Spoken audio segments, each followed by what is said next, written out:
Salut à tous, c'est Maxoul et aujourd'hui on se retrouve pour une toute nouvelle vidéo où je vais vous présenter quelques petites astuces pour jouer Miko. Alors avant de commencer, n'oubliez pas de vous abonner et de lâcher un gros like. Allez, c'est parti. Astuce numéro 1. Déjà, il faut se mettre en tête que Miko, ça peut être surpuissant, mais seulement si vous avez ces conditions. Alors les conditions sont un mode de jeu adapté. Moi je vous conseille le braquage. Par contre, si vous jouez en braquage, mettez tout simplement, absolument, le pouvoir star, le deuxième. Celui qui inflige 100% en plus de dégâts aux structures. Bah, tout ce qui n'est pas un brawler, en quelque sorte. Après, en zone réservée, mais pas avec des maps ouvertes. Surtout si si la map elle est fermée. Ça peut être surpuissant de changer de zone, de pouvoir sauver la game que ça, c'est incroyable. Après, vous pouvez le faire en solo. Avec le deuxième star power, ça peut être utile pour ouvrir les caisses rapidement. Ça c'est bien pour le monter aussi en trophée. Mais bon, après quelques modes de jeu là que je ne conseille pas, c'est le Brawl Ball. Vraiment.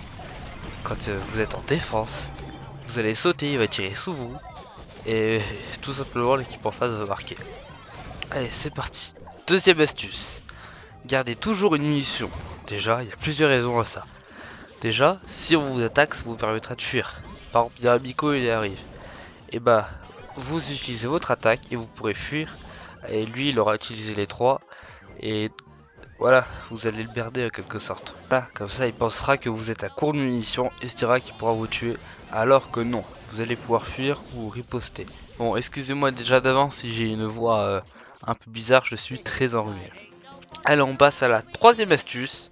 Bah, c'est bien évidemment les gadgets et les star power dont je vais vous parler là.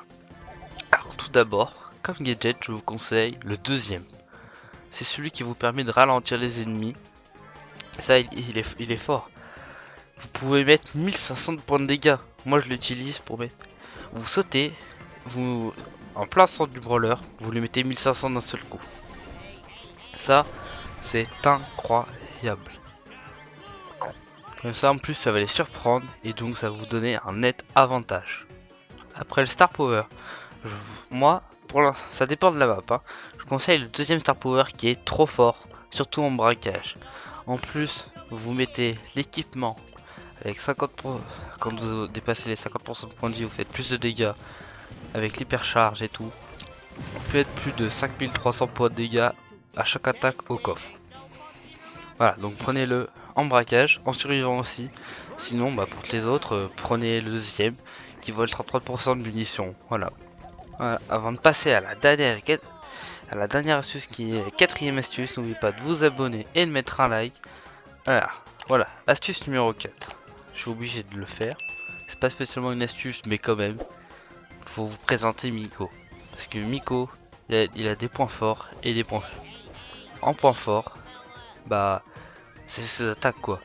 Elles font des dégâts incroyables.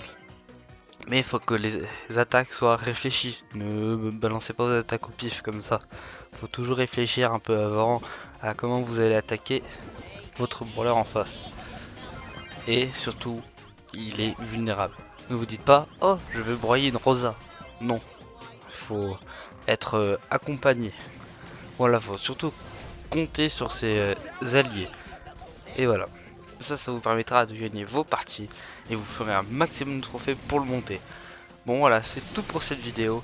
Allez, à plus, c'était Maxoul, n'oubliez pas de vous abonner et de lâcher un like. Salut, salut!